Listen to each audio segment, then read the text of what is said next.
deck list in a way that he's very strong against burn, he can probably pull out the matchup. Yeah, back when I was playing a lot of Modern about a year ago on Magic Online, I ran into a lot of obstinate Baloths post-board. That was when Liliana was a little bit more prevalent in the format.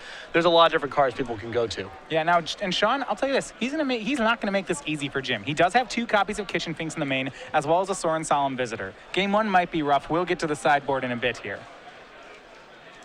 As we are underway, though, Sean starts on Stirring Wildwood, looking at Jim's hand, and it is a lot of 3s. Now, the standard burn, the modern burn list, fairly similar, you'd say, to Legacy Burn, in that this time you don't get any Fire Blast. Yeah, the creature base of Goblin Guy, Monastery, Swift Spear, Eidolon, the Great Revel, and Grim Lavamancer, for many lists, that's literally identical to the Legacy pool. And then you have Lightning Bolt, Lava Spike, Rift Bolt, and Searing Blaze. So those are all the port overs. What you lose out on is Price of Progress. Obviously, that's a big deal. Fire Blast as well. You do pick up Boros Charm, and Skullcrack is a card that could theoretically make Legacy lists as well. So yeah, if people were playing more Siege Rhino style effects in Legacy, you might play a Skullcrack. For sure. Damage plus any sort of benefit tacked on is exactly what this deck is in the market for. All right. Well, turn 1, Jim has a Grim Lavamancer. Sean will have Noble Hierarch in play, and he'll pass backs. All right, so walk me through this. If you're the burn player, how much do we just have to go at the Dome? You know, do we stop to kill Noble Hierarchs even? Noble Hierarch is innocuous enough that you, in terms of how much it's done to your development to kill, that you generally want to kill it. The thing to look out for when your opponent does something like play a Noble Hierarch into your Grim Lavamancer, 2 cards should be on your radar. One of them is Tarmogoyf. They just might want a creature in the graveyard to make that big. The other one is Scavenging Ooze. So you have to weigh that into all of your calculations. There's also the hope that, you know, Jim just doesn't have an efficient way to get a second card into the graveyard. If he's bolting you on your main phase, and then after combat shooting down your Noble Hierarch, well, okay, whatever. Not that big of a deal. Right now, is he... But you think, if so, Jim will stop to kill the Night Hierarch, or will he just send the Lavamancers upstairs? Well, it sort of depends on the way that the game plays out. I think you often want to kill Noble Hierarch because the cost to do so is fairly low. Particularly when you have Eidolon the Great Revel, because you want to pin on mana and force them to just cast a bunch of 3s, but it just depends very much on what your hand looks like. And as you mentioned here, Eidolon was the play for Jim. He swung in for 1 with Grim Lavamancer, then played Eidolon. Sean, being careful with his mana, just fetches on end step. He's now at 18, 1 point from his fetch land and 1 point from the Grim Lavamancer. It's a funny thing to say, but when you're playing against Burn, the skill with your lands matters so much. Like, when can you afford to get dual lands? The sequencing on your fetch lands is very important. You don't want to be in a spot where you had to get a Godless Shrine untapped when you could have gotten a Plains if you played a different fetch land and so forth. So a lot to pay attention to. And that, at this point, Sean knows the matchup. He knows he's against Burn. Looking at his hand, a card like Thoughtseize, that almost just becomes uncastable here, right? It makes you take 4. In the face of Eidolon of the Great Revel, it's uncastable. Yeah. Third land is Treetop Village. Sean, he is going to pay some life here to make Lingering Souls. Gets shocked by the Eidolon, down to 16. But now has some efficient blockers in play. And this is, I think, one of the difficulties with the Opson deck in this matchup in particular, is that you don't really have a quick way to win. So, you know, it's like you don't want to cast things into this Eidolon, but what else are you going to do? Exactly. You know, he's got to get something going. He can't wait all day, obviously. But by the same token, this kind of pressure just is not very substantial. Yeah, he took 2 damage to make 2 1/1s. Not at the end. I mean, things like Treetop Village actually are very important. Yep. Which he does have 1-0. Low opportunity cost, and it's another threat. So we go back over to Jim. We see a Shard Volley in hand. He has a fetch land. Triples of a burn spell here. Yeah, Boros Charm. Okay, so he has 20 points of burn here. Yep. The question is he willing to offer up the Eidolon as a trade? Because at this point, the Eidolon might be more harmful on Jim's side of the table than for Sean. If Sean's going to start cranking out a bunch of 4 and 5 mana spells, and Jim's trying to burn out with Boros Charm, it's possible the Eidolon is harmful. Yeah, if he just gets 1 more point off the Eidolon, then he shaves a turn off Sean's clock, I believe. But maybe he's going to offer a trade. And the question is, will Sean double block? Single block? Yeah, he'll just take the trade. Yeah, that's one of those interesting situations where a double block, a single block, and no blocks are all justifiable plays, depending on what's in Sean's hand. He may want to trade with the Eidolon, he may want to chump off the Eidolon, or he might want to just race in the air. Jim's going to crack a fetch land. This is not necessarily letting the damage go across just yet. This does give him the option of using Grim Lavamancer to take care of one spirit token. Yep. And again, as you were saying, there's a decent chance he just wants the Eidolon dead, but no, he'll go ahead and use Lavamancer to save the Eidolon. One spirit goes down, looks like the other one will as well. Hanging out in Sean's hand, though, a card which I kind of like here, he does have a copy of his copy of Tassiger the Golden Fang in hand.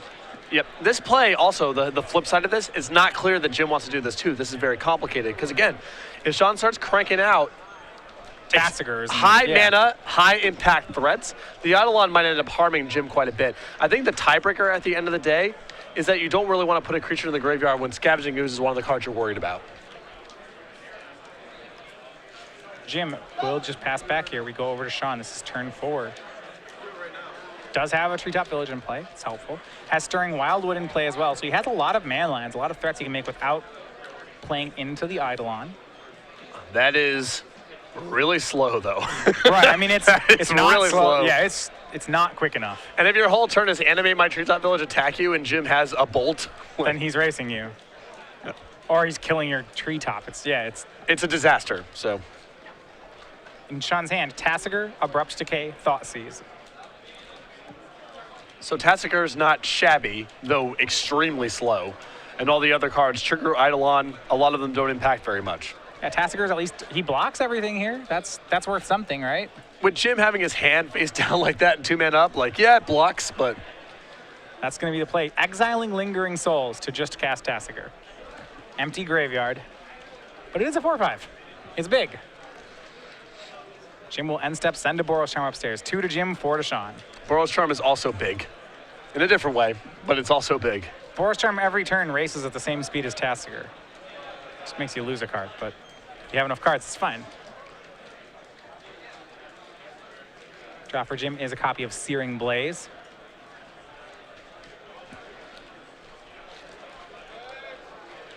I think I like suspending a Rift Bolt here. If he suspends a Rift Bolt, he can end step Boros Charm, untap, kill. Right. And the Rift Bolt is the most cumbersome card in the hand because it's either a turn delay or 3 mana. So if there's a good window to suspend, that's generally what you want to do. Yeah, he doesn't have the 4th lands. 3 is a somewhat awkward number for him. His only 1 mana plays are the Rift Bolt and the Grim Lavamancer activation. Yep. I think he has a Shard Volley in hand as well, but that's not something he wants to cast right now. Usually you want to save that just to be your last burn spell. Right, that's a finisher. That's not something you're trying to do in the middle of all this. And just as called, suspending Rift Bolt for Jim. Like it. Big fan. He's got to worry. Siege Rhino is among the cards he's got to be concerned about. Yep. And I don't think he has Skullcrack in hand, so something like Siege Rhino is a live draw. I don't know at the end of the day if that's going to be enough for Sean to get out of this because Jim's hand's so loaded. But Sean is not done for by any stretch. If he were to draw Siege Rhino right now, I think he just picked up Liliana of the Veil, which is another card we could charitably classify as uncastable. Rift Bolt suspended, and it is back to Sean. So we have Liliana of the Veil as the draw for Sean.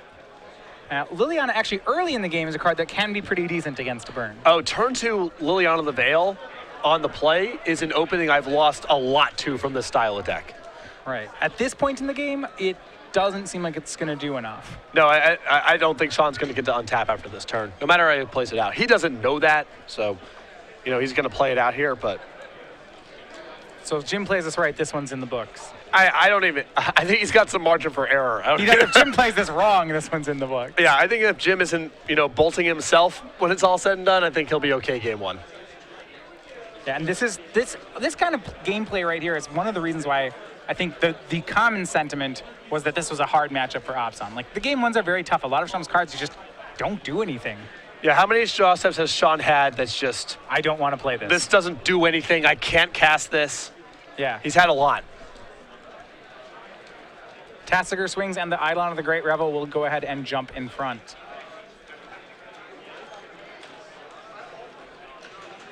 And now it looks like maybe Sean can buy himself a turn. He's going to Abrupt Decay the Grim Lavamancer. But that's not going to be enough. Jim's still with Lethal Burn as a response. Well, this is not too bad for Sean. He gets to follow this all up by Scavenging Ooze and gaining. I still think he's not going to be able to get out of this. If not this turn, then not this game. But it's not a shabby turn. Well, Jim has 14 points of damage right now. He has a Boros Charm and Rift Bolt this turn, and then a Shard Volley and Boros Charm next turn. So Sean will have to gain 3, and I don't believe that's enough. Boros Charm cast on end step. Sean will gain 1. He'll go up to 13, down to 9. Yep, and Boros Charm plus a Bolt is right enough to get it done.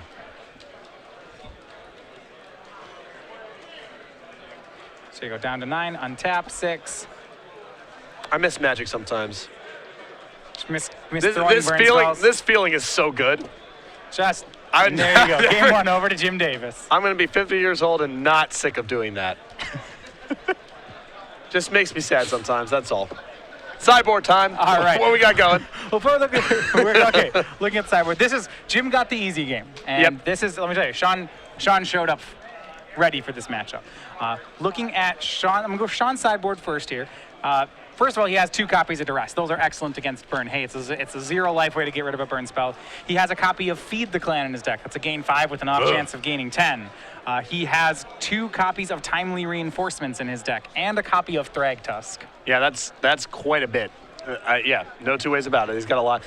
And he gets to cut a lot of his bad cards, too, which is really nice. He's got things like Maelstrom Pulse, Dismember, his copies of Thoughtseize, a lot of really easy cuts here. All right, Jim's side, however.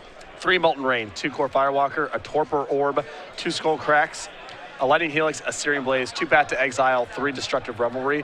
I'm happy bringing in the additional 2 copies of Skull Crack, go up to the full play set. A lot of life gain you can anticipate here. I like bringing in the additional copy of Searing Blaze. It's not the nuts in this matchup, but there's enough.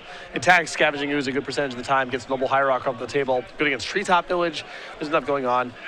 I think the 3 copies of Molten Rain are pretty bad on the draw, but I think on the play, they're defensible. There's a lot of expensive, cumbersome cards in the Abzan mid-range deck, even post-board.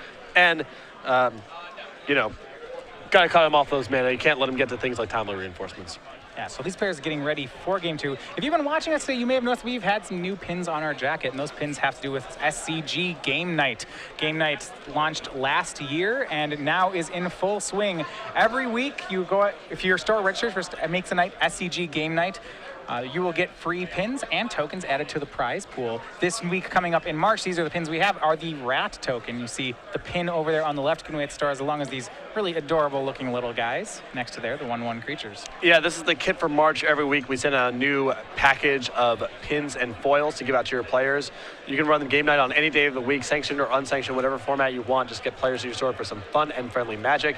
It is obviously too late to get signed up for the March kit, but if you're interested in signing up for April, head over to StarCityGames.com/Game Night now or contact your Star City Games organized play representative. All right, so matchup is harder for Jim post board. You can go so far as to say it's unfavorable for him. There is a lot of hate on Sean's side. Yeah, this is a pretty classic Magic scenario of Game 1's very favorable for Deck A. Games 2 and 3, Deck B brings a lot more to the table. On the balance, it's a close to even matchup, but the pre- and post-board games are very different. Yeah, what I do like here is the fact that Jim gets to go up to 4 Skullcrack. If you look at the hate cards that Sean Barry's brought in and has for today, what they all have in common is that they're big one-shot life gain, whether it's Feed the Clan, Timely Reinforcements, Thragtusk. The only incidental life gain card is Scavenging Ooze in his list, and he only has 2 copies of that. So a Skullcrack really could do a lot of damage to Sean's game plan. Yeah, Sorin Solemn Visitor is another card that Sean has access to, just 1 copy, but can kind of spread it out or be a recurring source of life gain. So this is really funny. I'm looking at Jim's deck list right now, and I've critiqued him in the past for having the Snow Cover Mountains. Jim just loves playing with Snow Cover basics because, just give your opponent something to think about. Yeah. Who knows? They might psych themselves out. My counter to that is, come on, it's not amateur hour. No one believes you have a Scred in your deck or whatever you're trying to represent. Just play with the basic mountains. So Jim, obviously, with his 4 Snow Cover Mountains, and next to that, a heart and my initials on it. Oh, that's really adorable. Yeah. I like that. Because he knows that it's very likely he's going to be on camera, and he also knows it's likely that I'm going to call him out for these Bush League antics. One of these times he's going to Scred someone, and then you're going to have to say, hey, okay, it's fair, he's running him. Yeah, I mean, if he over time, eventually puts a Scred in his list somewhere and gets someone with it. Maybe a Scrying Sheets. Maybe a Scrying Sheets. Draw a Mountain. He's got a 4 in 60 chance of hitting with Scrying Sheets, so pretty powerful in this deck.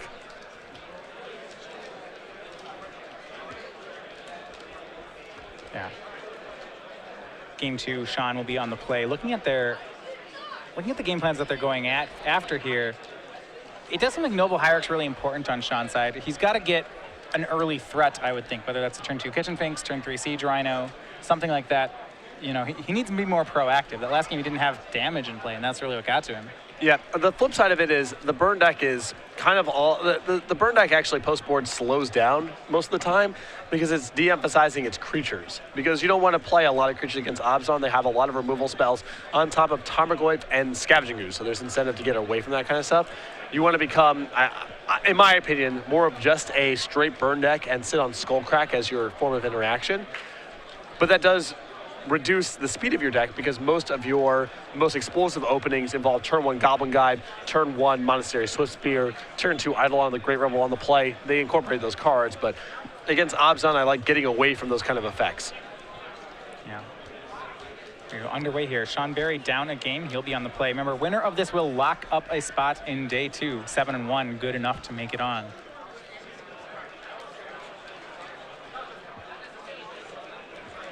So a lot on the line for these players here. Being in a 9-round event, being able to enter round 9, already having your 7th win in hand, really does take a lot of pressure off. Oh, for sure. Especially when you're in the 6-1 territory, looking at a win and a loss to day 2. The loss and looking at potentially 0-2ing your last 2 rounds to miss day 2 is extremely stressful. All right, both players keeping. We are underway. Sean starts out on Temple Gardens. We pass back over to Jim Davis. One of the copies of Skullcrack already in his hand. He's going to know he has a lot of things to fight around. It looks like he has a pair of Skullcracks. So maybe he can dodge those sideboard cards. He's got the tools to do it. Yeah, Skullcrack's one of the best cards for this matchup, especially post-board. And Jim, he'll start by going to 18 and getting a Grim Lavamancer in play again. So I'm curious how much he got away from his spells and how much he got away from his creatures. There's definitely divergent philosophies on what side you want to be on. It looks like Timely Reinforcements among the cards in Sean's hand, so plenty of things that Jim needs to Skullcrack here. Grim Lavamancer is the type of card where I don't mind it post-board because sometimes the board gets locked up and it's still valuable. Goblin Guides and Swift Spears against Abzan, I think, are pretty poor post-board. Too many things for them to crash into. Too many things to crash into. You actually don't want to draw creatures against decks with Timely Reinforcements because it just compounds the problem. Right. Grim Lavamancer play. Jim with his draw for the turn. Drew a copy of Lightning Helix. So he has, looks like Lava Spike, Skullcrack, Skullcrack, Lightning Helix. Some number of lands. He'll swing with Lavamancer. That'll put Sean down to 19. And now Bloodstained Mire will put Jim to 17. And he's going to go for Eidolon of the Great Rebel. This does give Sean an opening for Timely Reinforcements. Yeah, and it's just a beating. There's no two ways about this. Jim wants to set up the Eidolon this turn and then hold up Skullcrack for anticipation of 4-mana plays, things like Siege Rhino, Obstinate Baloth, that could be in a sideboard, but Timely Reinforcements is just a mess for the sequencing. Well, and because the Eidolon actually made it live, so you notice that right now Sean has a higher life total. If he fetches and plays Timely Reinforcements, the Eidolon will put Sean down to 16, which then means he has a lower life total, and he will gain 6 off Timely Reinforcements. Remember, you actually only you only gain the life if you're at a lower life total, and you only get creatures if you have fewer creatures. But this should be a great play for Sean. Yeah. As he'll get both parts. Yeah, so Jim, even if he's aware of Timely Reinforcements, means that Sean would have to have a, I suppose, either a fetch land or a pain land of some sort. Land. Yeah, he has to deal damage to himself. And there you go, Timely Reinforcements. Trigger happens, Sean down. Sean gladly takes 2 to play it.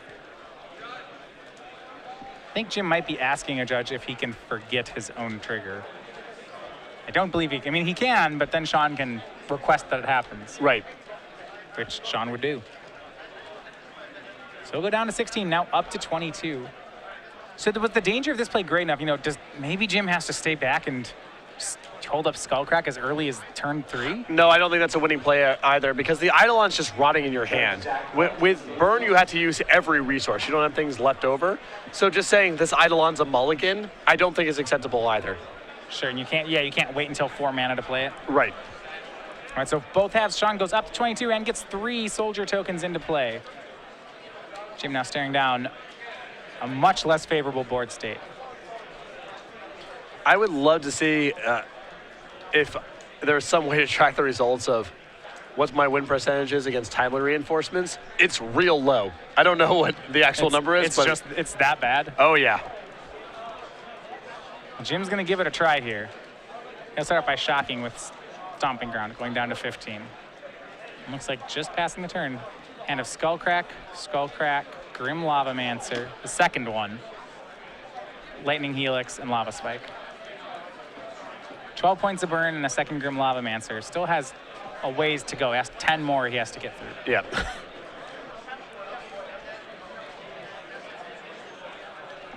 See if Sean will help at all. The Eidolon is still in place, so Sean might deal some damage to himself off lands. See a pair of Tarmogoyfs and a pair of Lingering Souls in Sean's hand. So nothing backbreaking here. Right, that's the reprieve here for Jim, is the rest of Sean's hand isn't very good, and it all triggers the Eidolon. Right. That said, Jim has dealt 4 damage to himself, rather 5 damage to himself off his own lands. Sean does have an army of creatures. Paired with maybe some Tarmogoyfs, Jim does have to be careful about getting raced. But given how bad this opening was for Jim, he's still got a shot to win this game. Yeah. He's not out of it. And that's excellent for him. So Sean's going to play land 4. He's going to go ahead and crack a fetch land. Goes down to 21. Remember, Jim currently 12 points of burn in his hand. Not counting Grim Lavamancer activations. He doesn't need that much help. And we may see Sean just go for double Tarmogoyfs or something like that. Looks like another timely reinforcements in Sean's hand, just in case things get out of hand. Yeah, and I think that Sean's going to try to play this game in such a way to, he'll take some Eidolon triggers advancing his board and hopefully get to a spot where he can just timely reinforcements, pull himself back up, and have 2 Tarmogoyfs or Lingering Souls tokens or what have you pressuring Jim the whole way. Yeah, now that said, it's unlikely Jim's going to leave down Skullcrack again, I would think, so that Sean gets off another timely. It's true. And Sean looks like he is going to go for some Tarmogoyfs.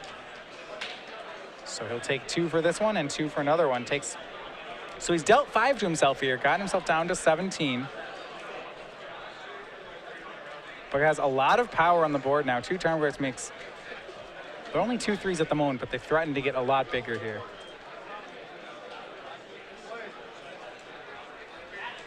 Land and sorcery in the yard, so Jim cannot use instants to kill these Tarmogoyfs.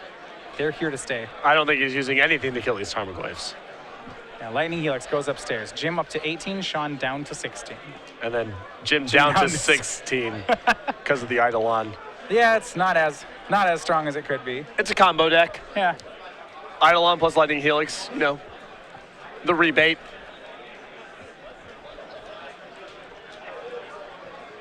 And Grim Lavamancer will deal 2 more.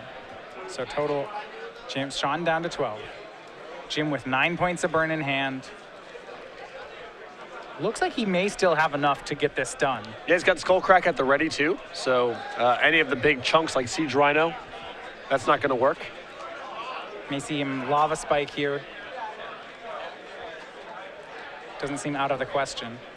Well, ideally what Jim would like to do is, and it might be impossible, but this is what he's searching out right now, is there a way to play my stuff in such a way that I can leave up Skullcrack, and in the event that I don't cast Skullcrack, be able to use Grim Lavamancer. He's trying to find the most efficient route. Leave up Skullcrack and then not be priced into playing it?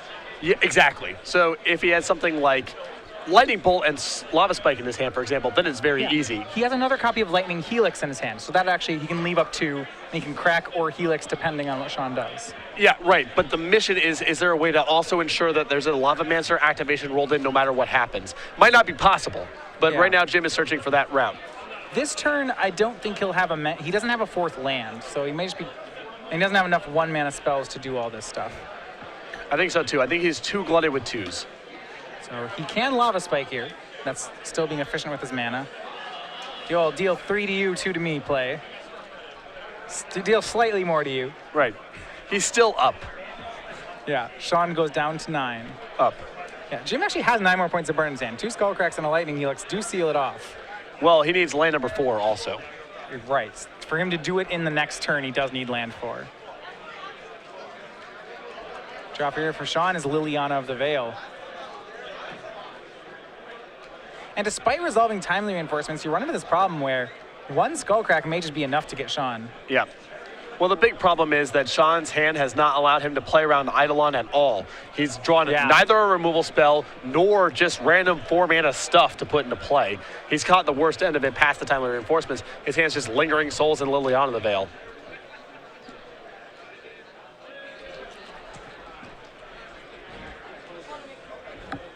All right, and we see here, the draw of Liliana. I think we're once again in the spot where Sean's drawing cards that he just never has any intention of casting. But Jim also has to be mindful of not getting locked by his own Eidolon, and it's actually possible he offers up a chump block here to get to the spot I was describing before, where the Grim Lavamancer is available to be used in the event that Sean doesn't, play into the Skullcrack this turn. Pair of Tarmogoyfs go ahead and swing. They're just 2/3s here. Because you also have to be worried about, okay, you just take this hit, Sean follows up with Siege Rhino, even if you Skullcrack, you're too low and you can't play through your own Eidolon. Well, Jim could actually just double block a Tarmogoyf perhaps also. He could actually kill one of them maybe. I don't think he's really that interested in killing them. And it's actually better to save your chump blocks for down the line because the Goyfs are likely to get larger, not smaller. Yeah, I suppose if you do double block, all it takes is 1 instant for Sean to really pull a number on you. Yeah. This is a very, very, very difficult block. Yeah, does he want to get rid of an Eidolon here? He does have 9 points of burn in his hand, and Sean is at 9. I mean, if I'm in Jim's seat right now, I'm starting to feel like this Eidolon is causing more harm than good. Yeah, now a card. The danger is that if cards like Feed the Clans exist, and if Sean has one of those, well, Jim can't really play around an instant speed life gainer. No, I don't think that's going to be happening anyway, because none of his mana is going to be saved over in this. If Sean doesn't play something that necessitates a Skullcrack, Jim's going to Lightning Helix. So something like Feed the Clan's going to get him no matter what. Jim can't avoid that. So Jim takes 2. The Eidolon dying moves both the Tarmogoyfs up to 4/5s. Adding both creature and enchantment. From Jim's perspective, now the Eidolon's off the table, which frees up a lot of action. Right. Let's see, what does Sean go for post-combat? Does he try for the life gain card? Does he try for timely reinforcements? Now that Eidolon's off the table, Sean can freely make his plays. And the Lightning Helix in Jim's hand might mean that Jim might survive through Sean's following turn, even if Jim doesn't just draw land number 4 to end the game.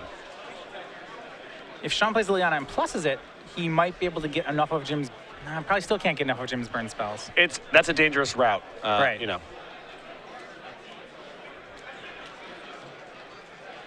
See if what Sean goes with. He's going for double black here. That may be the game plan. Try to whittle down Jim's hand before it's all in Sean's face. I think so. Liliana's the play. I mean, against 4 cards in hand, it's unlikely that all of these matter. Right, and as we see right now, the Grim Lavamancer doesn't. Yeah. Actually, deciding which mode he wants on the Chandra. May just want to get rid of Grim Lavamancer. Yeah, and that'll be it. He'll just go ahead and edict Jim. Sure. Please remember at the end of this round to bring your matchman up to the settlement station where you signed up for the event so that we can give you your prizes. Once again, Legacy Challenge. And the Lightning Helix here will put Jim to 15. That may buy him just enough time to not die on this next attack. Right, I mean, he's looking at 4, 8, 9, 10, 11 points of damage coming across on the board right now, so he's at 4, and if he just rips a 4th land here, that's game. Draw was Rift Bolt. Just can suspend it and go, I think. He has to leave Skullcrack up. Well, he may want to play Grim Lavamancer instead. I guess this is... it's arguable he wants a chump blocker more than a suspended spell. I think Jim is just saying, the Skullcrack probably covers me, and it's very unlikely I die. I mean, the game's all about, right, is Skullcrack enough? Right. You see here the draw for Sean, Siege Rhino. Jim had both. Even if Sean had jammed the timely reinforcements last turn, Jim actually had 2 skull cracks, so the Rhino wouldn't have worked either. The risk is that with Liliana in play, Sean might have some weird card type that grows the Goyf, and then you have lethal coming across. It's part of the reason I think I would have gone with Grim Lavamancer that turn instead. Sure, if he discarded an artifact here, for Right, example. you just want to have something to chump out the Tarmogoyf, I think, because between Siege Rhino and having some weird card type in his hand, Sean might be able to cobble together lethal this turn. Yeah. Turns out he does not. It was Lingering Souls discarded. Wait. This is still lethal, though, right? The Goyfs are 5/6s. He can just play Siege Rhino post-combat. Yeah. That's why, that's why I was kind of on the Lavamancer play. Yeah, so if you play the Lavamancer here, then it's good. Well, I guess the flip side is that Jim doesn't have enough damage coming across on the way back. There's no guarantee. Because his hand right now is Skullcrack Grim Lavamancer. So I guess he just has to suspend His and hand is 2 skull cracks. Oh, he has 2 Skullcracks. Yeah, then I think that I would have played if you play the Grim Lavamancer, then this actually wins it for Jim. Sure, his hand is laid out in such a way that I just assumed. And Sean so he's what we'll get we'll see what we're up to right here. Sean's going for timely reinforcements, it looks like. Yeah. And the that Skullcrack gives us covers Jim it, yeah. Davis gets the win there. Now that does mean the Siege Rhino does get it for him, right? I think it was 11, and Jim he had 11 points of damage coming across in combat. And Okay, Jim, the Goyfs were 4/5s. yeah, I think he was a point short. Okay, all right. So there you go. So he's still a point short. So there you go. Jim Davis 2-0 does defeat Sean Berry. Jim will move on to day 2, whereas Sean at 6-2, he's going to have to fight again next round. Yeah.